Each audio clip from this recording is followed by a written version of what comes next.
TikTok a déposé une poursuite formelle contre le décret émis par le gouvernement américain faisant valoir que le projet de loi sur lequel il s'appuyait manquait une procédure régulière.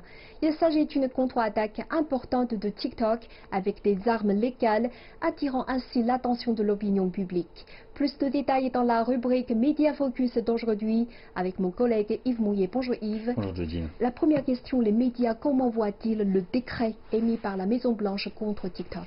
Je dirais, là en titre, la Maison-Blanche ne se gêne pas pour politiser à nouveau ce différend.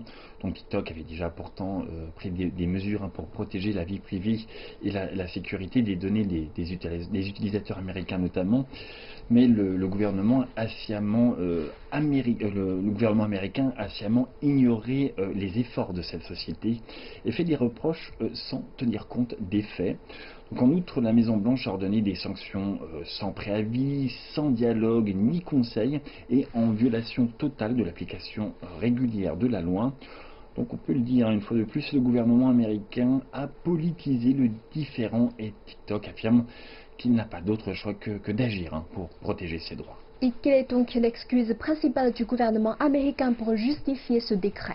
Alors CNBC l'affirme, il s'agit donc de menacer la sécurité nationale qui n'est excuse. Donc d'un point de vue purement juridique, les sanctions de la Maison-Blanche contre TikTok sont principalement autorisées par la loi, par l'intermédiaire de l'International Emergency Economic Powers Act, qui permet en effet au président américain de réglementer les transactions économiques en vertu de l'état d'urgence. Donc c'est là où c'est important de le souligner.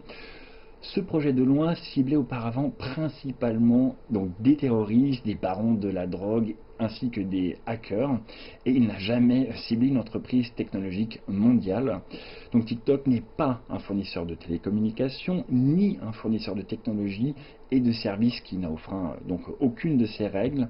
Donc il n'y a visiblement aucune raison valable de l'accuser d'être une menace à la sécurité nationale américaine. Et dans ce cas-là, selon les médias, quelles sont les véritables motivations de la Maison-Blanche?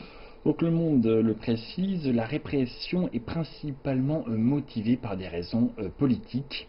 Donc en réponse aux doutes du gouvernement américain, TikTok a été le premier à démontrer sa volonté de coopérer à cette fameuse enquête et exprimer son souhait de parvenir à une solution constructive par voie de consultation. Mais la Maison-Blanche a immédiatement imposé une interdiction arbitraire, ne laissant à TikTok aucune marge de manœuvre. Donc la répression du gouvernement américain à l'encontre de TikTok est clairement politiquement motivée. Et la Maison-Blanche est consciente que les développements de TikTok menacent déjà cette fameuse hégémonie américaine dans la culture populaire mondiale, selon l'analyse. Et du coup, la situation actuelle est favorable ou défavorable pour TikTok? TikTok fera face à une bataille très difficile d'après Deutsche Welle. Il est peu probable que les poursuites engagées par TikTok contre le gouvernement américain durent longtemps puisque la Maison-Blanche a un calendrier clair pour les sanctions contre TikTok et que le déroulement de la procédure dépend en grande partie de la façon dont les parties vont rédiger leurs plaintes.